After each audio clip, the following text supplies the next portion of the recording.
Ndagusuhuje umunyamakuru Irene Murinda habi uzwi ku izina rya Kashamakokiro akaba akora ikinyamakuru cya MIE gikorera kuri YouTube. Ubu tuvugana akaba yamaze gukoresha ubukwe bw'agaciro kangana na miliyoni 70 z'amafaranga y'u Rwanda. Ubu tuvugana rero akaba yamaze kwinjira mu ware w'abastar bagera muri batanu bakoresheje ubukwe buhenze hano mu gihugu cy'u Rwanda bw'akayabo k'amafaranga menshi cyane.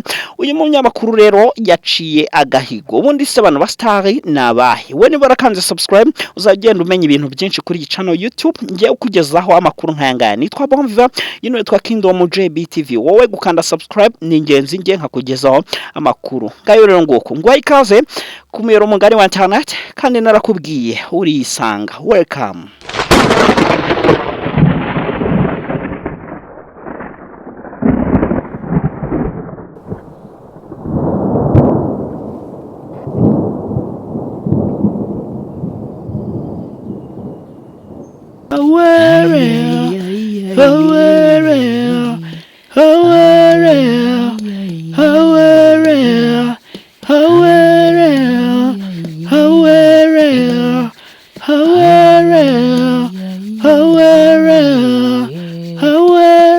Yes, ubwo rero wamaze gukanda subscribe wowe utari warayikanze ndaguhaye ikaze. Tugiye kugenda rero tugiye guhera ku mwanya wa gatanu, tugiye kureba abastari hano mu gihugu cy'u Rwanda bakoresheje ubukwe bw'akataraboneka, ubukwe bwari buhenze hano mu gihugu cy'u Rwanda n'abastari batanu. Turahera ku mwanya wa gatanu paka kugeza ku mwanya wa mbere. Number 5 haza umustar witwa Prince Kid. Uyu Prince Kid rero yakoranaga ubukwe na Iradukunda Elisa. Uyu nguyu rero akaba yarigeze kubaho Miss, murabizi rero. Ubukwe rero bwabo bwari bunini kandi rero bwari bufite ibirori byinshi cyane. Hari harimo icyo bita decoration iteye ubwoba, ndetse na sale yari yakataraboneka, amatara ndetse n'ibindi bice ndetse n'ibindi by'ibice kimwe ndetse n'ibirori byonyine byavuzwe ko byatwaye miliyoni zigera muri 6 kugira ngo byumve neza. Ibingibi byatwaye miliyoni 6 harimo decoration na sale, amatara byari byakodeshejwe.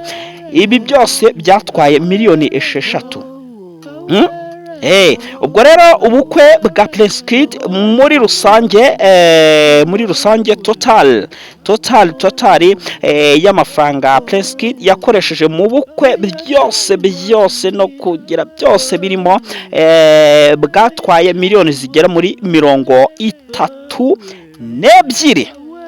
Prince Kid rero ahangaya yakosoye abantu miliyoni 32 mu bukwe. Uyu mugabo rero yakoze ubukwe rero bw'akataraboneka kabisa. Ni ubukwe rero uzahora bwibukwa, akorana na Iradukunda Elisa. Uyu mukobwa yabayeho Miss, ubu ngubu n'umumama n'umubyeyi. Hanyuma rero aho ngaho twari turi ku mwanya wa gatanu. Ku mwanya wa kane ngo hari honde. Ubu nturimo kwibaza ngo hari honde. Yino yitwa Kingdom JBTV. Guma kunyakira amashusho urebe ku mwanya wa kane. Oh yeah, tell me what you think. Ku mwanya wa kane turasanga umugabo ukomeye ufite izina hano mu Rwanda rikomeye cyane, The Ben ndetse na Pamela Ukeza Pamela. Uyu mugabo rero The Ben uzwi ku izina rya Mugisha Ben Benjamin. Uyu mugabo rero yakoresheje nawe ubukwe bw'akataraboneka. N'ubukwe rero bwari ku rwego rwo hejuru cyane. Buno bukwe bukaba bwarabaye ku itariki 23 Ukuboza umwaka wa 2023. Bukaba bwarabereye muri Kigali Convention Center. Ubu bukwe rero icyo twita website yabwo yatwaye arenga miliyoni 13 z'amanyarwanda. Hanyuma rero ahangaha rero niho nakubwira ngo niho ruba rwambikanye kabisa. Ubu bukwe rero bashyizemo nicyo twita decoration iteye ubwoba. Bashyize byinshi cyane bagiye bakoresha. Ubu bukwe rero bwa Mugisha Benjamin bukaba bwaratwaye amafaranga agera muri miliyoni 41 z'amafaranga y'u Rwanda mu birori by'ubukwe bwabo. Uri kumva ko bwari ubukwe budasanzwe, ubukwe bwa Deben, bwari ubukwe budasanzwe kabisa, n'ubukwe bwari buteguye. Aho rero twari ku mwanya wa 4. Ku mwanya wa 3 uri kwibaza ngo ninde? Nguhaye ikaze, iyi ni racyari Kingdom JBTV, ngenda cyari Bon Vivant. Ku mwanya wa 3 mwari muri kwibaza ngo ninde? Ku mwanya wa 3 uyu mugabo yakoze ubukwe ku itariki 2 Werurwe umwaka wa 2024, yitwa Niyori. Yakoranye ubukwe n'umudamu we witwa Shamsa. Uyu mugabo azwi ku izina rya Kiraman, akaba yarashinze Kiraman Empire. Ubwo rero Kiraman na Shamsa bakoze ubukwe. Ubu bukwe rero bwabo babukoze Werurwe ku itariki 2, icyo gihe ari mu mwaka wa 2024. Rero ubu bukwe bwa Niyori na Shamsa, ubukwe bukaba bwarakoreshejwe amafaranga y'u Rwanda agera muri miliyoni 60 z'amafaranga y'u Rwanda. Miliyoni 60 z'amafaranga y'u Rwanda ubu bukwe bwa Kiraman bwatwaye.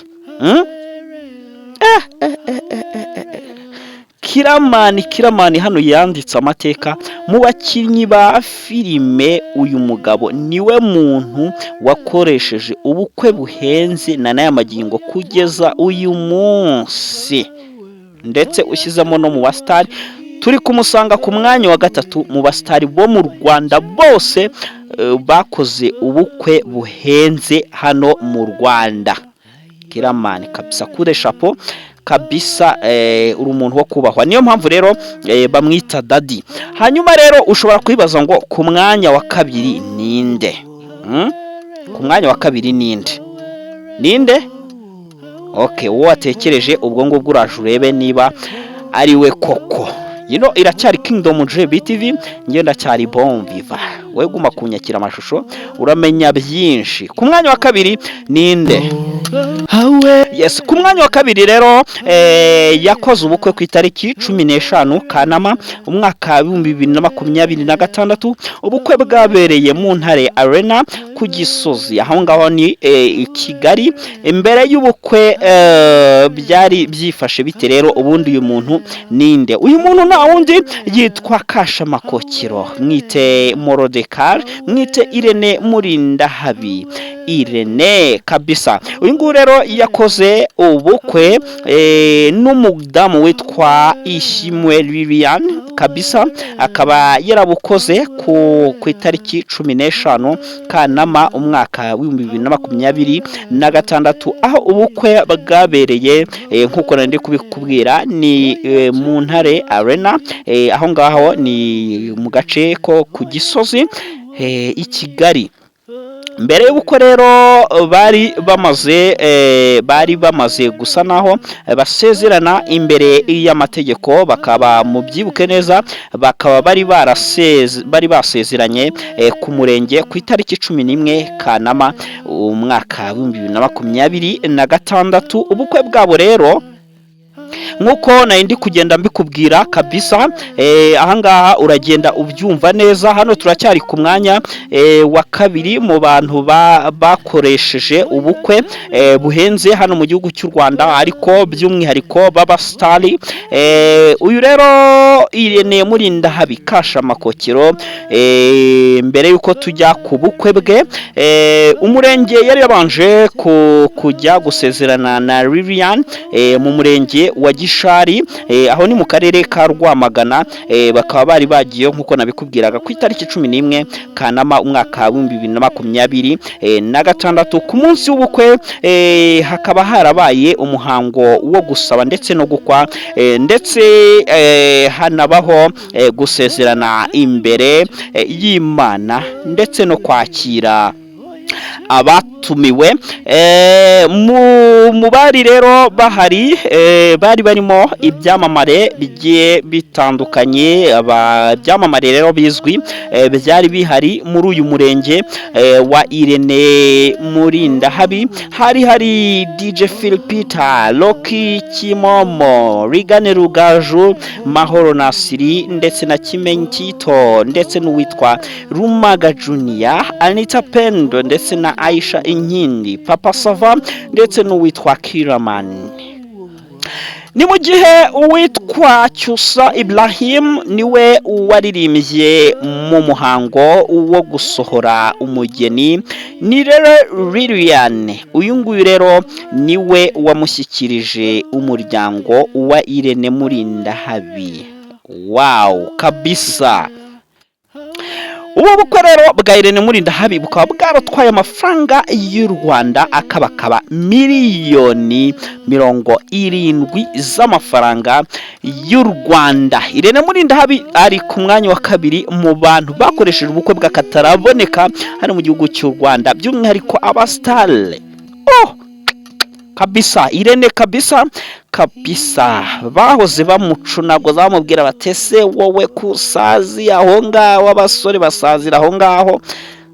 Ibibazo byari byaramufasha, ariko kabisa arangije arababwira ati muwe mwitonze gato, nzakoresha ubukwe nta wumpagase kandi ubukwe bwiza, kandi abantu bose byabahaye isomo. Yigishije abantu benshi, yahaye isomo cinema, yahaye isomo industry musics. Hanyuma reka tumwifurize urugo ruhire. Ku mwanya wa kabiri, ku mwanya wa mbere rero hari inde Kingdom JBTV. Yes, ku mwanya wa kabiri rero njye uyu mugabo iyo ngiye kumuvuga ndabanza nkaca bugufi nkunama nkamuha icyubahiro kabisa. Uyu mugabo rero yakoze ubukwe abukorera muri Texas, aho ni muri Leta Zunze za Amerika. Yabukoze ku itariki 22 Gicurasi umwaka wa 2021. Mu birori bye rero byasobanuwe ko byari binogeye ijisho kandi bikaba byarabereye mu nzu imeze nk'ingoro. Uyu mugabo rero yitwa Ngabo Medal, azwi ku izina rya Meddy. Uyu mugabo rero akaba yaravukiye mu gihugu cy'u Burundi, akaza nyuma bakaza kwimukira mu gihugu cy'u Rwanda, akaba ari naho rero abarizwa. Hanyuma rero uyu Ngabo Medal akaba yarashakanye n'umugore witwa Mimi Mefra. Uyu nguyu rero bakaba bafitanye abana babiri uyu munsi. Hanyuma Mimi Mefra ndetse na Ngabo Medal bakaba barakoze ubukwe rero bwabo bagendeye ku ifarashi. Kabisa bagendeye ku ifarashi. N'ubukwe wabonaga ko bumeze nk'ubw'abami. Ubukwe rero bwa Ngabo Medal nta n'ubundi nshobora kuzapfa kubona muri iyi minsi bubusimbura, kubera ko bwatwaye amafaranga akabakaba miliyari 6 z'amafaranga y'u Rwanda. Nta n'uzabasha gupfa gufungura udushumi tw'inkweto za Ngabo Medal. Miliyari 6 z'amafaranga y'u Rwanda kugira ngo byumve neza no gutera ivi kwa Ngabo Medal. Akaba yaritereye muri Ethiopia. Iri vi rya Ngabo Medal kugira ngo aritere byatwaye miliyoni zigera muri 13. Ubwo uri kumva ko rero kabisa uyu mugabo nukumuha icyubahiro cye. Hanyuma rero yitwa Kingdom JBTV. We ni wumva utanyuranye nanjye, jya muri comment unyandikire umbwire uti aho ngaho wabeshye, ariko ndakeka ntabwo ngiye njya mbeshya, murabizi neza ngiye mvugisha ukuri. Kabisa yitwa Kingdom JBTV, njye nitwa Bombiva. We komeza ukande subscribe niba utarayikanda, nawe wayikanze jya ukomeza udukurikirane, uzagenda umenyera byinshi muri bino biganiro ngenda nguhereza. Ndagushimiye kandi ugira umunsi mwiza. Hasta vista.